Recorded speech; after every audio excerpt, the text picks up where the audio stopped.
sampai dengan usia pemuda, remaja atau mahasiswa.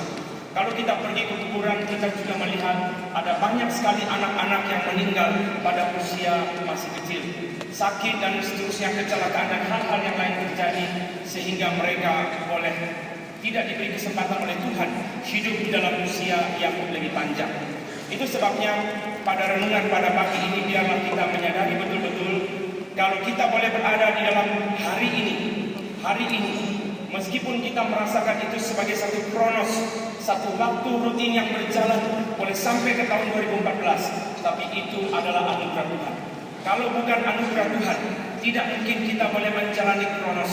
Yang berharga dalam hidup kita bukan hanya kairos, bukan hanya kesempatan-kesempatan yang begitu mahal, kesempatan-kesempatan yang begitu krusial, kesempatan yang bersifat kualitatif yang Tuhan berikan, tetapi juga kronos, waktu yang rutin, yang kadang-kadang tidak kita hargai, yang kadang-kadang kita anggap biasa, boleh kita tiba sampai dalam detik ini, hari ini, itu adalah anugerah Tuhan. Itu sebabnya saudara sekalian, kita berhutang. Yang pertama-tama adalah hutang kehidupan jasmani. Pada waktu seorang anak dilahirkan di dalam dunia, dia tidak pernah bisa meminta, mengatur, mengendalikan kelahiran dia di dalam dunia ini. Secara mutlak dia bersifat pasif. Tuhanlah yang memberi dia kesempatan lahir dalam keluarga seperti apa, di dalam masyarakat seperti bagaimana. Di situ manusia bersifat mutlak, pasif mutlak. Tuhan yang aktif mengatur sehingga manusia boleh lahir di dalam satu zaman dan bukan di dalam zaman yang lain. Saudara sekalian, karena itu kita boleh menghargai kehidupan yang Tuhan berikan kepada kita. Tuhanlah yang mengatur sehingga kita boleh ada di dalam dunia ini. Bukan saja demikian, saudara sekalian, Tuhan juga memberi kepada kita anugerah umum. Anugerah umum, Tuhan memberi kepada kita pikiran, tenaga, itu adalah anugerah umum. Tetapi kalau kita melihat di dalam anugerah umum, anugerah yang diberi kepada semua manusia. Anugerah umum berarti bukan hanya orang Kristen yang menerima anugerah itu. Orang bukan Kristen, orang jahat, orang yang melawan Tuhan pun menerima anugerah itu. Dan kalau kita lihat di dalam anugerah umum, ada anugerah umum yang tidak umum. Ada anugerah umum yang khusus. Tidak semua orang diberi kecerdasan yang sama. Tidak semua orang diberi kesempatan yang sama. Tidak semua orang diberikan kesempatan, tenaga dan seterusnya yang sama. Pada waktu Francis Havergal akan menyerahkan diri menjadi misionaris, ketika dia datang ke lembaga misi, lalu orang-orang yang berada di lembaga misi mengatakan kepada dia, setelah kami mempelajari riwayat kesehatan saudara, dengan berat hati kami sampaikan, saudara tidak mungkin menjadi misionaris. Saudara mempunyai kesehatan yang begitu kurang, begitu terbatas, tidak bisa menjadi misionaris. Lalu dia janji, Tuhan, kalau saya tidak bisa menjadi misionaris di ladang-ladang misi, Tuhan pakai saya memberitakan firman. Setiap hari dia memberitakan Injil kemanapun dia ketemu orang, dia memberitakan Injil.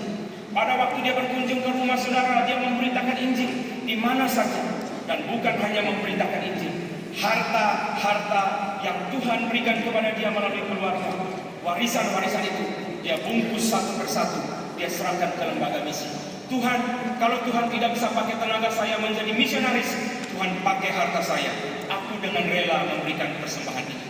Saudara sekalian, kalau Tuhan memberi kesempatan kita hidup, memberi anugerah umum yang tidak umum dalam hidup kita, Tuhan berhak memakai anugerah-anugerah itu. Pada waktu Tuhan memanggil Yunus, kita lihat Tuhan memakai banyak hal yang muncul sebelum Tuhan memakai Yunus.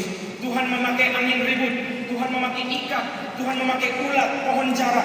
Kalau Tuhan memakai semua ciptaan ini, kenapa Yunus tidak bersedia dipakai oleh Tuhan? Biarlah kita sadari hal ini. Tuhan yang menciptakan ulat, yang menciptakan ikan, Tuhan berhak memakai ikan. Tuhan juga berhak memakai Yunus. Saudara sekalian, kadang-kadang yang terbaik dipersembahkan bukan itu Tuhan.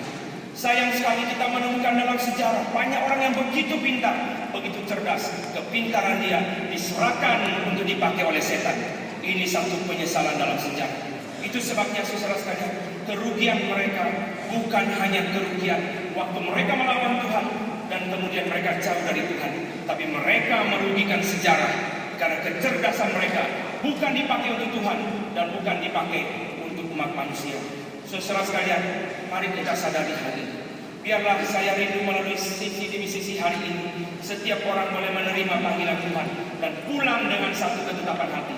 Tuhan pakai saya juga. Sebagaimana Tuhan sudah memakai hamba-hamba Tuhan di dalam sejarah, Tuhan pakai saya. Apa dalam hidup saya yang Tuhan beri, kiranya Tuhan boleh pakai. Saudara sekalian, Tuhan bukan hanya mencipta kita, kita bukan hanya berhutang kehidupan jasmani, kita juga berhutang kehidupan rohani.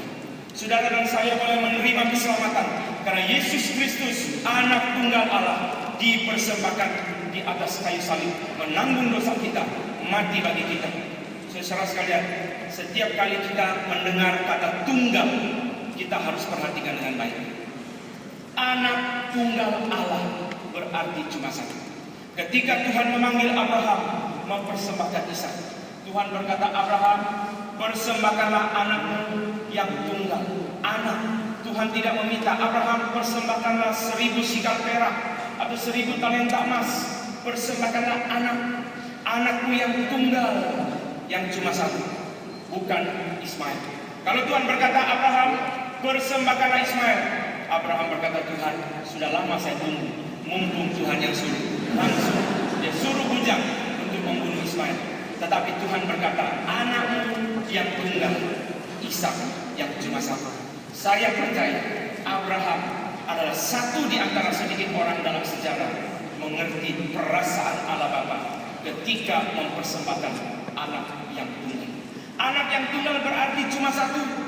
Pada waktu Yohanes 3:16 berkata, kasih Allah begitu besar ketika dia mengaruniakan anak yang tunggal.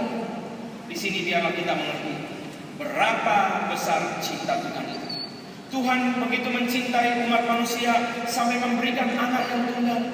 Kita dari sekolah minggu sudah mengerti cinta Tuhan itu besar. Tapi kalau kita ditanya berapa besar cinta Tuhan, kita tidak bisa menjawab.